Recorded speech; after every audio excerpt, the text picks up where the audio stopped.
Assalamualaikum warahmatullahi wabarakatuh. Perkenalkan saya Sukanto dan Dr. Supriyanto. Pada kesempatan ini ingin menyampaikan hasil penelitian kami yang berjudul tentang pengaruh penambahan katalisator TiO2 atau titanium dioksida terhadap perubahan kandungan polutan organik dan tahanan listrik pada pengolahan air limbah secara elektrokoagulasi ya. Nah, permasalahan yang dihadapi saat ini itu adalah biasanya sampai saat ini itu pengolahan air limbah itu masih dilakukan secara konvensional, sehingga ada kemungkinan misalkan polutan yang bisa mengganggu atau mungkin merusak lingkungan ya, sehingga karena di situ ada kandungan dan kimia yang mungkin perlu dihindari. Kemudian yang perlu juga dilihat permasalahan lainnya adalah bahwa air limbah secara umum itu belum layak digunakan untuk rumah tangga, baik itu untuk kebutuhan air bersih maupun air minum ya, karena masih mengandung logam berat, bahan organik dan sebagainya. Ya. Kemudian tujuan penelitian kami adalah mempelajari pengaruh daripada penambahan katalisator TiO2 terhadap perubahan kandungan polutan, baik yang organik dan kemudian juga nanti yang di kedua adalah terkait dengan tahanan listriknya pada pengolahan limbah menggunakan cara elektrokoagulasi ya. Nah, objek penelitian yang kami gunakan atau yang kami ambil adalah katalisator TiO2 atau titanium dioksida ya, yang berkaitan dengan kemampuannya dalam menurunkan atau menghilangkan kandungan polutan organik dalam air limbah. Dan yang kedua adalah bahan aluminium atau plat baja yang berkaitan dengan kemampuannya dalam menghasilkan koagulan pada proses elektrokoagulasi untuk menyerap dan mengendapkan polutan organik, mikroorganisme, dan logam berat. Kelebihan dari alat yang digunakan di sini atau yang dirancang adalah bahwa proses sederhana dan mudah dikendalikan dengan mengatur aliran arus listrik. Dan yang kedua, ramah lingkungan. Yang ketiga, alat cukup sederhana, dan yang keempat, sedimen hasil pengolahan mudah dikendalikan. Kemudian yang terkait dengan sumber kelistrikannya bisa menggunakan listrik dari PLN atau aki atau akumulator ya, atau sel surya bila dia berada di daerah yang terpencil ya. Kemudian untuk berikutnya kelebihan yang lain adalah tidak memerlukan filter untuk penyaring karena biasanya polutan akan mengendap dengan sendirinya sehingga nanti yang air beningnya bisa kita ambil secara mudah karena dia berada di atas endapan ya. Kemudian untuk proses tidak perlu tempat yang luas, jadi artinya cukup dengan ukuran luasan ruangan yang kecil pun sudah bisa digunakan, tidak perlu yang seluas-luasnya lah ya, artinya agak lebih sederhana penggunaan tempatnya. Kemudian kita lihat juga katalisatornya adalah tambang yang ada di Indonesia sehingga agak murah harganya, tidak perlu impor mungkin ya, sehingga kita bisa langsung menggunakan karena tingkat kemurnian cukup tinggi juga sampai 99% ya. Kemudian juga mudah diaktifkan karena dia hanya cukup terkena cahaya matahari sudah bisa melakukan proses aktivasi sehingga bisa mengurai dari bahan-bahan organik yang ada di polutan itu ya. Jadi alatnya kira-kira seperti ini. Nanti ada penampung air limbah, kemudian ada penyimpan dari katalisator, dan kemudian ada proses ini ya. Proses itu ada dua untuk mencampur antara katalis dengan apa namanya itu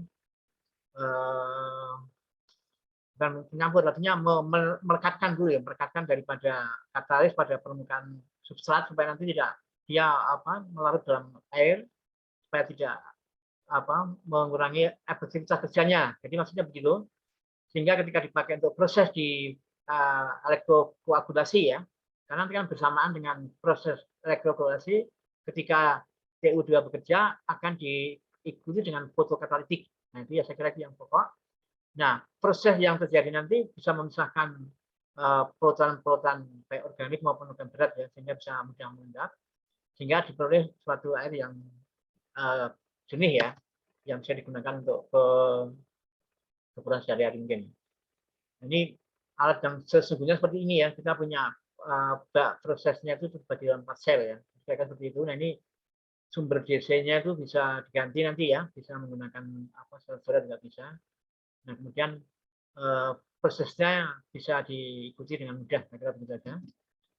Kemudian metode penelitiannya, kita mengalirkan air limbah ke dalam 4 sel tadi ya, masing-masing sel itu diisi 1,75 liter ya, kemudian kita hidupkan sumber DC pada tegangan 12 volt. Kemudian arus yang mengalir di dalam setiap sel itu bisa dibaca dalam ampermeter ya. Kemudian setiap 10 menit ya bisa dibaca berapa ampernya, berapa arusnya. Itu juga bisa diikuti nanti dengan pencatatan daripada tahanannya ya, berapa perubahan yang ada setiap 10 menit itu ya. Kemudian mengukur kandungan besi bila dibutuhkan, tapi yang kita butuhkan adalah yang pengukuran daripada organiknya ya, berapa penurunannya. Nah, kemudian kita batasi prosesnya sampai 110 menit, tapi dalam data kita hanya ambil 100 menit ya, yang kita ambil untuk percobaan hari ini. Nah, kemudian yang perlu dilihat lagi adalah mengulang proses tadi ya, dengan menggunakan TiO2 yang divariasikan beratnya ya, 10, 20, dan 30 mg. Nah, kira-kira ini kalau kita lihat yang terjadi dalam ilustrasinya ya. Ini TiO2, yang ini adalah yang dipasang di permukaan substrat supaya tidak melarut langsung ke dalam air, jadi tidak mengurangi efektivitas kerjanya mungkin yang seperti itu. Sehingga ketika terpapar di dalam air dengan cahaya matahari, dia akan aktif menguraikan dari zat-zat organik tadi ya. Ini contoh daripada air limbahnya seperti ini ya. Yang kita pakai ini yang air limbah untuk rumah tangga ya. Kemudian di dalam prosesnya akan terjadi suatu pemisahan ya. Polutan akan mengambang karena di situ ada proses timbul gas hidrogen yang mengangkat daripada polutan ke permukaan. Tapi begitu nanti kita aduk gelembung gas itu akan pecah, sehingga akan pecah mengembalikan yang polutan terapung akan mengendap karena akan menjadi bersatu lagi, mengumpul sehingga bisa mudah diendapkan ya. Nah, ketika disaring kira-kira seperti ini bentuk endapannya itu ya. Jadi yang beningan tadi saya bilang, karena tidak perlu pemisahan yang berat, sehingga tidak perlu filter ya, ini bisa langsung diambil saja sebagai air bening gitu ya. Kira-kira seperti itu. Nah, ini hasil pengukuran daripada air limbah yang kita lakukan ya. Ada tembaga, ada aluminium, ada krom, ada besi, ada pH juga kekeruan dan senyawa organik. Nanti yang kita lakukan penanganan untuk kali ini adalah senyawa organiknya ini ya, yang kita ukur beserta dengan tahanannya, perubahan tahanannya. Karena kita tahu bahwa semakin banyak zat organik yang ada di dalam air kan menambah tahanan ya. Tentunya kalau senyawa organiknya berkurang, tentunya tahanan juga berkurang kan gitu ya. Nah, kita cek aja hasil pengukurannya itu. Dan ini kira-kira seperti itu kalau kita lihat ya.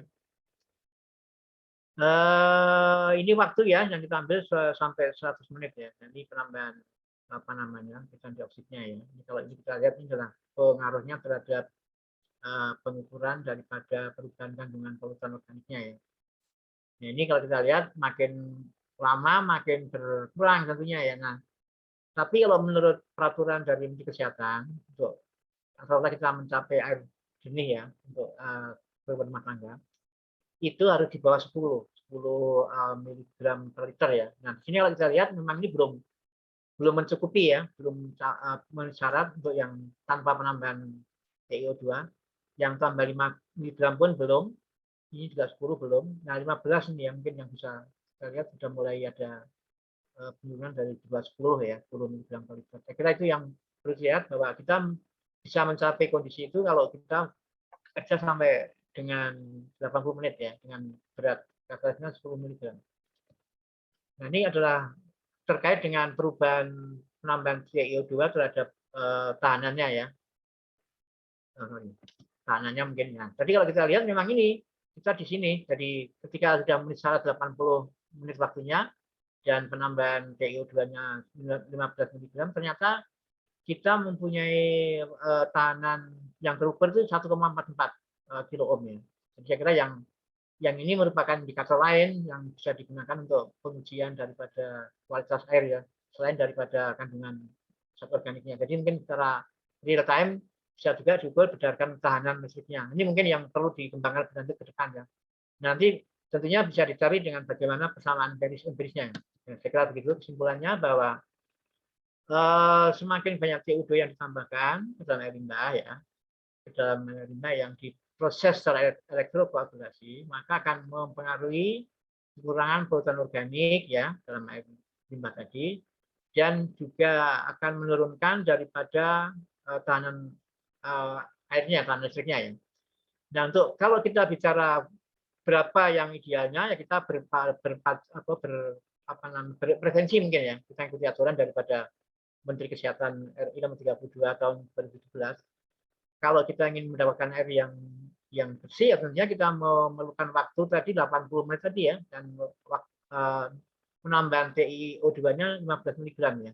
Nah, ketika itu kandungan polutannya bisa air organiknya ya diturunkan dari 25,32 menjadi 9,17 atau setara dengan 79,30%. Tahanannya diturunkan dari 220 menjadi 1,44 kilo ohm atau setara dengan 34,55%. Saya kira begitu. Terima kasih. Assalamualaikum warahmatullahi wabarakatuh.